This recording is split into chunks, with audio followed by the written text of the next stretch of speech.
This is Jarrod Horak, and in this video, I will take a look at the latest Breeders' Cup Classic news, and I will also update my top 8 Breeders' Cup Classic contenders. And the Breeders' Cup Classic will be held at Del Mar on Saturday, November 1st. 11 horses are currently under consideration for the Breeders' Cup Classic according to the Breeders' Cup website, and they are Antiquarian, Baeza, Fierceness, Forever Young, Highland Falls, Journalism, Locked, Mindframe, Nevada Beach, last year's Breeders' Cup Classic winner Leone, and top 3-year-old Sovereignty. And here's the latest Breeders' Cup Classic news and workouts. Now, Antiquarian and Mindframe worked in company on October 10th for trainer Todd Pletcher. They went 5 furlongs in 101.07 seconds, best of 6, and that was on the Saratoga dirt training track. They got their final quarter in 23.84 seconds. They galloped out 6 furlongs in 113.95, 7 furlongs in 126.90, and 1 mile in 140.84 seconds. Baeza, he had a slow half-mile workout in 52 seconds flat on October 4th. I mentioned that one last week, and he picked up the pace on October 10th, went much faster, 5 furlongs and 59 flat, second best of 33, and that was at Santa Anita Park. Fierceness, last year's Breeders' Cup Classic runner-up, he breezed 5 furlongs in 101.25 seconds, fourth best of 6. That was at Saratoga on the dirt training track on October 10th, and he got his final quarter in 24.40 seconds.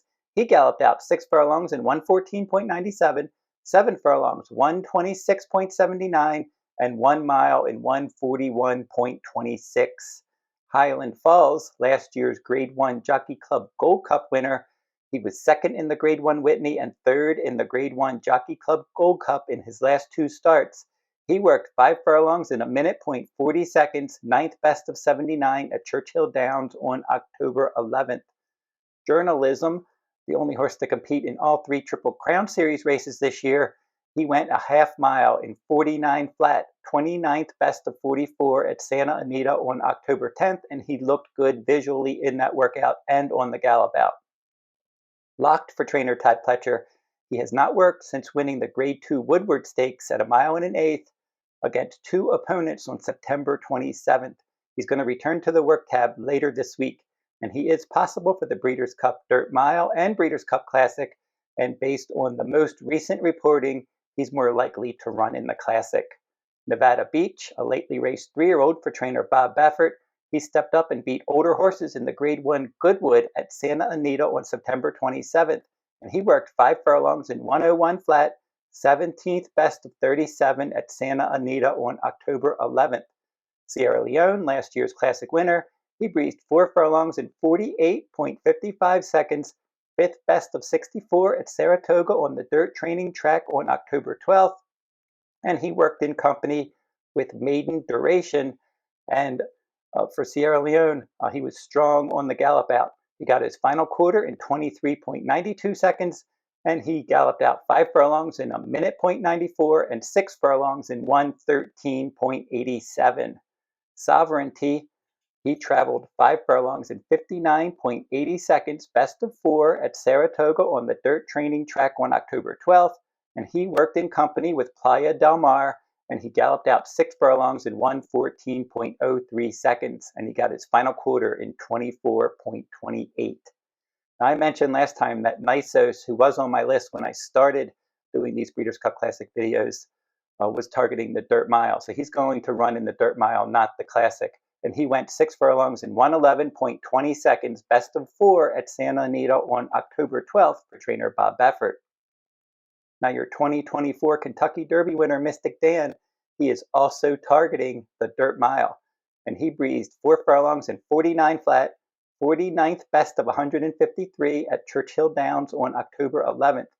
Now, when he's done his career, he's going to stand at Airdrie Stud for a fee of $15,000 in 2026 when he retires, and it has not yet been confirmed that the Dirt Mile will be his final career start.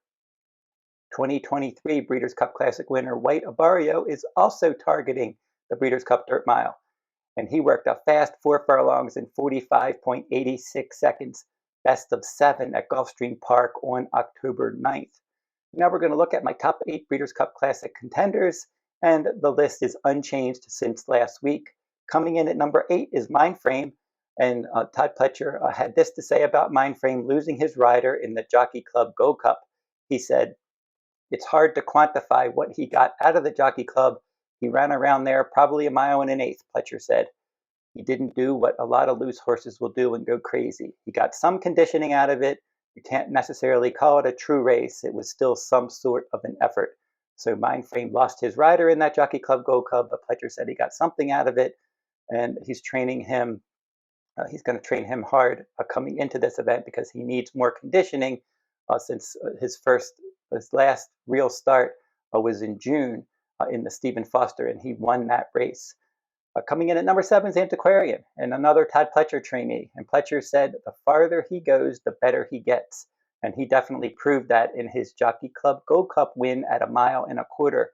But he did get some help in that race with Mindframe losing his rider, Sierra Leone having to jump over a fallen rider, Irad Ortiz Jr. that day. But he's going to need to run faster to beat a deep field in the Breeders' Cup Classic this year. Coming in at number 6 is Baeza, and his trainer, John Sheriff, was surprised that he went so fast in his last 5 furlong workout. Sheriff said, "I was a little surprised.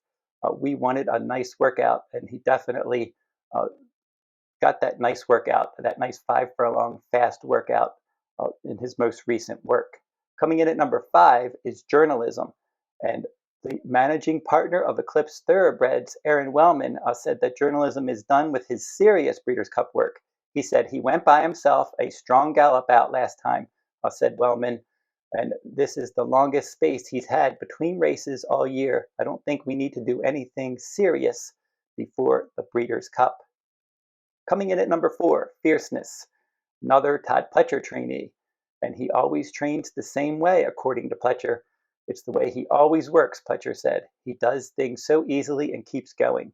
And for Fierceness, he continues to hold his conditioning, and he does figure to be a forward factor in the Breeders' Cup Classic. He was second in that event last year, and he won the Pacific Classic, that Grade 1 at Del Mar at a mile and a quarter in his last start.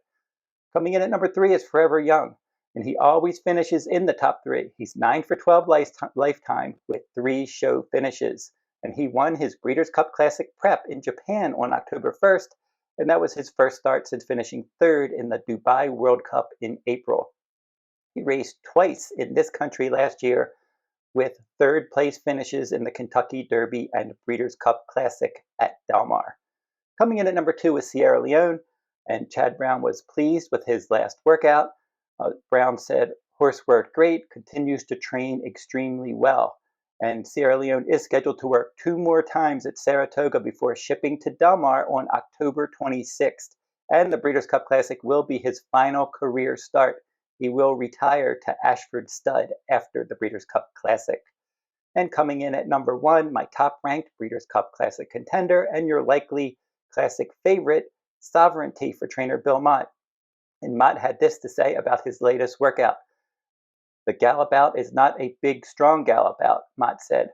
"I'm sure if he had gotten after him, he would have galloped out faster. He went from the wire to 7/8 in 14 seconds, which is just kind of him, but he had done enough during the workout. Over this racetrack, that's a very good work." So that's what Mott said, and he will have one more work at Saratoga before shipping to Del Mar on October 22nd, and he will have his final Breeders' Cup Classic workout at Del Mar.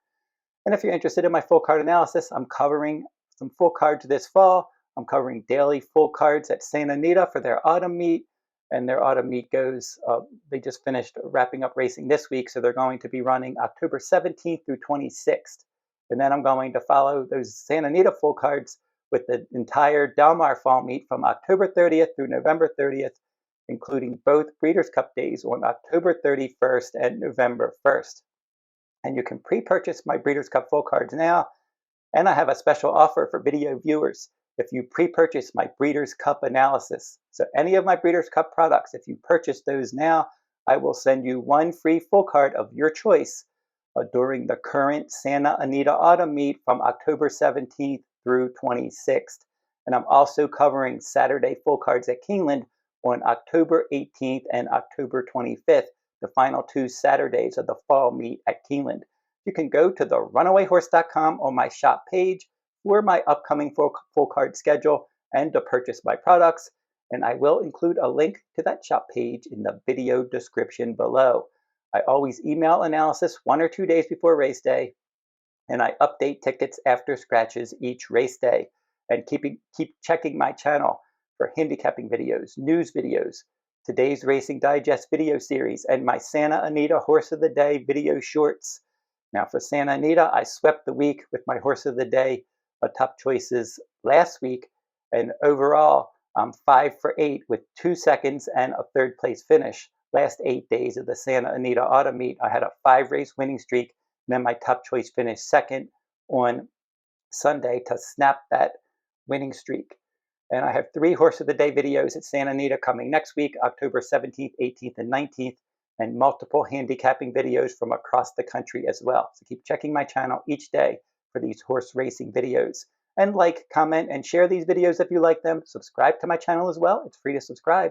And until I see you next time, good luck at the races.